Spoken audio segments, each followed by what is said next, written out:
Армысыздар. Балбал KZ сайты Интерньюз ұйымымен бірлесе отырып, Аялайық жобасын іске асырып жатыр. Аялайықтың миссиясы адамның өзін-өзі тануына, физикалық, моральдық тұрғыдан жапа шекпеуіне, өмір бақи өзін аялап өтуіне танымдық контент арқылы ықпал ету. Бүгін адамның бойында кездесетін рөлдер туралы ақпарат бермекпіз. Ол үшін Эльвира Ерғалина ханымды әңгімеге тарттық.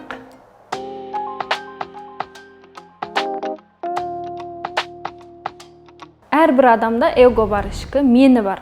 Оның үш күйі бар: бала күйі, ата-ана күйі және ересек күйі. Балалық шақтан қалыптасады. Оған ықпал ететін ең бірінші әрине ата-анамыз, одан кейінгі мектепке барғандағы ұстаздарымыз, ортамыз, үлкен өмірге қадам басқандағы кейіннен әріптестер қосылады, қайын жұрт қосылады деген сияқты. Бірақ өкінішке қарай сол үш рөлді қатар алып жүрудің орнына, немесе керек кезінде біреуін қосудың орнына біреуін ғана басымдықпен алып кетеміз. Мысалы, ата-ана болу деген рөлді алайық. Жалпы баланы ата-ана өсіреді.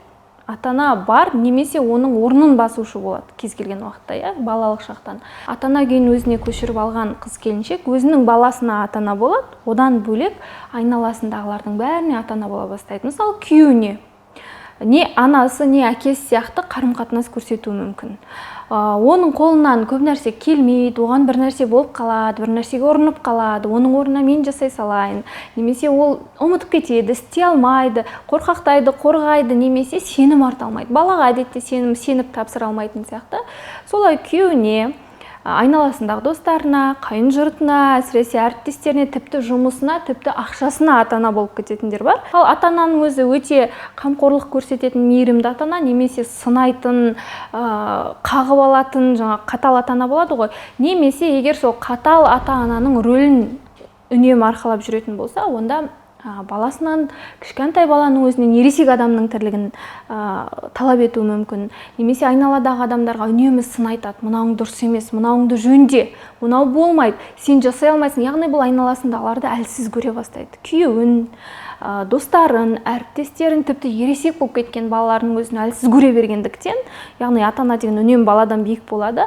Мен оған көмектесуім керек, мен құтқаруым керек дейді дағыны көптеген тірліктерге араласып кетеді. Және бізде мамасының баласы деген болады ғой.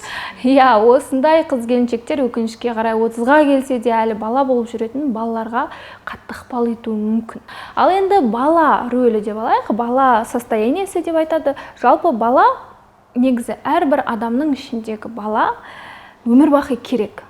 Біз көбінесе осы баланы басқа жағынан алып кетеміз, немесе бұл баланы өшіріп тастаймыз. Бала қандай? Бала армандайды, қиялдайды, бізді мақсатқа жетелейтін, жарқын болашаққа, жақсы өмір сүруімізге, немесе бастап жатқан ісіміздің соңы жақсы аяқталатынына қандай да бір ниет ету, тәуекел ету, қиялдау, армандау. Арманда бізді алға жетелеп отыратын дүние. Эмоция беретін, үнемі көңілді өзімізді ұстаймыз. Жалпы жақсы дүниеге үміттендіретін бұл ішіміздегі осы қиялшыл баланың күйі. Бірақ бала өкінішке қарай тағы да бірнеше типке бөлінетін болғандықтан, кейбір балалар бар: мен баламын, жасқаншақ балалар, менің қолымнан келмейді, мен істей алмаймын, мен ешкім жақсы көрмейді, менің әлі бұған күшім жетпейді, әлі білімім жетпейді, жоқ, тығылып қала беретін балалар бар. Немесе бунт көтереді дейді ғой, бір тыңдамайтын балалар бар, бәрін қиратады: жоқ, мен өзім қырсығып, қайсы дұрыс, қайсы бұрыс екен біліп тұрса да, қырсығып тұрып өзінікін жасататын, немесе сол арқылы өзіне назар аударғысы келетін балалар бар. Осы күйлер кейбір адамдарды басымдықпен алға жетелеп кетеді. Кейбір адамдар тым қиялшыл болады, тым реалда өмір сүріп, әрекет етудің орнына, жоспар құрып, мақсатқа жай қадаммен жетудің орнына, ой, мен деген бүйте салам, сөйте салам дейді дағыны өте көп қарызға ұрынады. Мысалы, мен бизнес бастай салсам, бәрі супер болып кетеді. Мен ештеңе істемесем, бәрі ғажап болып кетеді дейтіндер. Бірақ өкінішке қарай ол қиял. Одан жерге түскен кезде, мүлде басқа өмір, тіршілік күтіп тұрған кезде, олар қаша бастайды. Жауапкершілік, бала жалпы жауапкершілік алудан қорқады негізі. Ол жауапкершілік алмастан ажырасуға қашып кетеді, немесе көп бала босанып тастаймын, немесе әрине ұрыстар көп осындайдан шығуы мүмкін. Тіпті жаңағы қырсығатын адамдардың өзінде осы бала күйінде басымдық болуы мүмкін. Не болмаса жасқанша қорқақ, тығыла беретін балалар мысалға. Әсіресе жұмысқа қатысты қыз-келіншектер бір нәрсені бастағысы келеді, бір нәрсені жасағысы келеді, армандайды, қадам басады. Енді өзге адамдармен, ересек адамдармен кездесіп, клиенттермен кездесу мүмкін, бастықпен, жұмыс берушімен кездескен кезде ересек адамша контакт жасап, келіссөзге барудың орнына олар тығылып қалады. Мен сөйлесе алмай қалам, қорқам, міні болып тұрған нәрсе.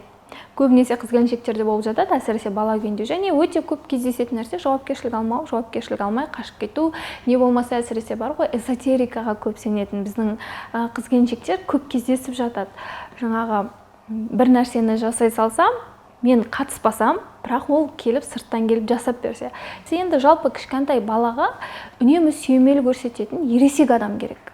Осы өзінің ішіндегі бала күйіне басымдық беріп кеткен адамдар үнемі ересекті іздейді. Айналасынан сүйемелдеп отыратын. Ол ересек адам бәлкім бір басқа адам болуы мүмкін, немесе күйеуі, немесе жаңағыдай сырттан әлеуметтік желіде белсенді біреулер болуы мүмкін, тіпті билік болуы мүмкін.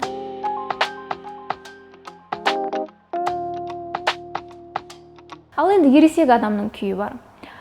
Бұл ересек адам деген осы екі күйді де алып жүреді. Ата-ана болуды да, бала болуды да. Бала айттым ғой, жаңа іштегі отты жағады, бізді алға қарай жетелейтін күй. Бұны біз жоққа шығарып тастай алмаймыз. Сол баланың күйін үнемі бойымызда біз жағып отыру керекпіз. Керек кезде. 24 сағат емес. Керек кезде. Ал ересек деген керек кезде өзіңе дисциплина қою, тәртіп. Қиналып жатсаң, ауырып жатсаң да болды, жасайсың. Істейсің ба, істейсің. Ата-ана қатал болады кейде, иә?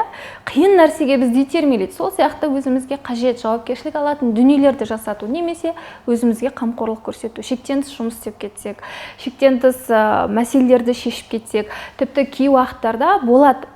Әсіресе қазақ қоғамындағы әйелдер енді үй тірлігін жасайды, оған қоса жұмыс істейді, баласы бар, басқасы бар. Сол тіршіліктің тірлігіне жұтылып кетпей, кәдімгі тұрмыстық тірліктерге жұтылып кетпей, қажет кезінде өзіне қамқорлық көрсету, өзінің өміріне жауапкершілік алу, ересек күй болу деген нәрсе. Иә, қиындықтың барын біледі ересектер, бірақ оны шешуге болатын жолды қарайды. Эмоциямен шешім қабылдамайды, немесе эмоциямен әсіресе болады ғой, анау маған әдеді, мен оған мәдеу керекпін, ұрсып кету емес, кішкентай балалар сияқты жылап, истерика көрсету емес, паника емес, немесе ата-аналар сияқты айналасының бәрін төмендете бермей, сенім арта алу деген сияқты, яғни болған оқиғаға немесе өмірінде кездескен кейбір мәселелерге анализ жасай отырып жауапкершілік алу. Негізі бұл рөлдің бәрінен бүкіл адам өтеді. Ер болсын, әйел болсын өтеді. Бұл балалық шақтан, отбасынан басталады. Бізді қандай рөлге түсіреді? Ата-анамыз. Біз сол рөлмен өтеміз. Бала болдық па, бала рөлінде қамқорлық танытады, көп жағдайда сенімсіздік танытады, я сенің қолыңнан келмейді, жасамай қоя тұр, бұны құртып аласың, сындырып аласың деген сияқты мәселелермен келеді. Ал енді есейгеннен кейін, әсіресе жаңа өмірге қадам басады, студент болады, немесе жұмысқа орналасады. Сол сәттерде егер ата-анасы болды, бұл ересек болды, ары қарайғы өміріңді өзің шеш дейтін болса, бір нәрсеге ұрынады, соғылады, әйтеуір өзі адам былай келіп бір нәрсеге түседі ғой, тербеліп бір балансқа түседі. Сол сәттерде алып кетсе, ол практика жүзінде іске асады. Яғни рөлге ауыса алу. Так, мен қазір ересек, мен баламын деп отырмаймыз. Тіпті біздің ішімізде ондай рөлдердің бар екенін де танымаймыз. Бұл нәрсені арнайы мамандар білмесе, бір қарапайым адамдар білмеуі мүмкін. Бірақ практика жүзінде әр нәрсеге өтіп келеміз ғой. Ал бірақ кейбір ата-аналар болады. Менің балам ештеңеге ұрынбасын. Үйін дайындап береді, немесе үлкен өмірге басқа мегаполис қалаларға жібермейді, саған бір нәрсе болып қалады. Ол жұмысты істеме, мен саған ақша беріп тұрамын, немесе өзіміздің таныс мынау жұмысымызды жасай сал деген сияқты балаға жақсылық жасап жатырмын деп ойлайды. Бірақ өкінішке қарай оның ересек болуына кедергі келтіреді, тұншықтырады оны. Ол бала күйінде мәңгілік қалып қояды. Немесе кейбір ата-аналар бар, кішкентай күнінен, бала күнінен ересек адамның әрекетін талап етеді. Неге сен ақылды емессің, ақымақсың, қолыңнан дым келмейді деген сайын, ол бала жасына сай жұмыс істемейді, миы да, ағзасы да. Бірақ сол нәрсені естіген балалар өкінішке қарай ересек өмірге шыққан кезде бүкіл жауапкершілікті алып алуы мүмкін. Әсіресе тұңғыш балалар сондай, білесіздер, бауырларын сүйрелеп жүреді, басқаларға көмектесу керек, өзінің жағдайы болмай, денсаулығы болмай жатса да, айналасына әбден бір жағдай жасап қоюым керек, өзін қарыз сезінетін. Көп жағдайда, бұл бәрінде болады деп айтпаймын, көп кездесетіндері. Әрине біз ата-ананың практикасынан өтеміз. Бір күйде қалып қоюға айналамыз ықпал етуі мүмкін. Немесе айналамыз керісінше біздің бір күйден шығуымызға ықпал етуі мүмкін. Кейбіреулер ойлайды, ата-анасына ренжіп жатады, неге маған көмектеспеді? Ол жолдан өту керек, өсу керек, басқа рөлге өту керек, басқа деңгейге өту керек деген сияқты, тәжірибе алу керек деген сияқты. Адам өзіне анализ жасай алмайды. Ал оқыған адам, ақпаратын білген адам өзіне анализ жасай алады. Бәріне бірдей бұны білу керек деген нәрсені таңып қойғым келмейді, бірақ кейбір қыз-келіншектер болады, отбасылық кейбір мәселелерін, немесе жұмысында, кәсібінде көптеген мәселені шеше алмай жатады. Сол кезде өзін тану үшін ең болмағанда осы ақпараттарды білсе деп ойлаймын. Мәселенің көбісі қайдан шығып жатқанын түсінеді деп ойлаймын. Әсіресе өзіне өзі тірек бола алмайтын. Енді ересек болу деген өзіңе тірек болуға, керек кезіңде тұру, немесе қажет кезінде иілу бала сияқты. Өзіне тірек бола алмайтын адамдарға қажет деп ойлаймын. Мейлі ол тұрмысқа шықсын, шықпасын, өзін тану деген нәрсе осындайдан басталады ғой. Мен кіммін? Қай рөлдемін? Менің ішімде кім бар деген сияқты. Жалпы біздің ішімізде жаңағы 3 рөлде оның өзі ауыспалы бөлініп отыратын личность дейміз ғой, әртүрлі рөлдеріміз қосылып отырады. Кейде бейсаналы түрде қосылады. Әсіресе қауіп-қатер төнгенде, жылдам шешім шығару керек, жылдам реакция көрсету керек жерлерде осы бейсаналы түрде ең басым қай рөл сол іске қосыла бастайды. Кейбір кезде манипуляциямен жылаймыз, қыздар балалар сияқты жер тоқпақтап жылап алады, немесе керісінше ата-ана сияқты оларға шабуыл жасаймыз, оларды басуға тырысамыз деген сияқты. Ал егер ересек болса, алдыңдағы адам, конфликтке түсіп тұрған адам, ол да негізі өзінің рөлінен бізге қатынас құрады. Және бір қызығы, өзінің рөлін білген адам өзге адамдардың қай рөлде екеніне анализ жасай алады. Так, ол маған ата-ана тарапынан сөйлеп тұр, демек мен бала болып иілуім керек. Осындайда мәмілеге келу болады. Демек ол ата-ана болса, менен кішірейгенімді қалап тұр. Немесе керісінше ол бала болса, мен оны қолдағанымды күтіп тұр. Немесе оған ұрысқанымды күтіп тұр. Яғни оны да айналасындағы қатынасқа түскен адамдарды да қанағаттандыруға болады. Бұл кезде әрине айналасын осылай саралай алатын болса, мәмілеге келу, әсіресе конфликтсіз өмір сүру деген нәрсе, енді конфликт болып тұрады, мүлде жоқ болып кетпейді, бірақ азаяды.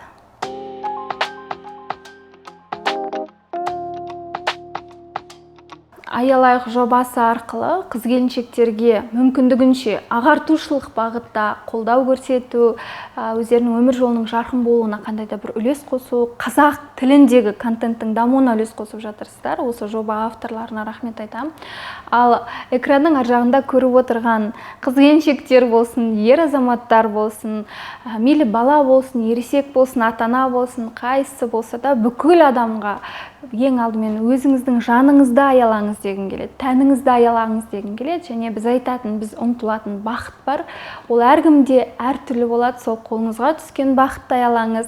Жалпы өміріңіз ашық болсын дегім келеді, өмір жолыңыз жарқын болсын дегім келеді.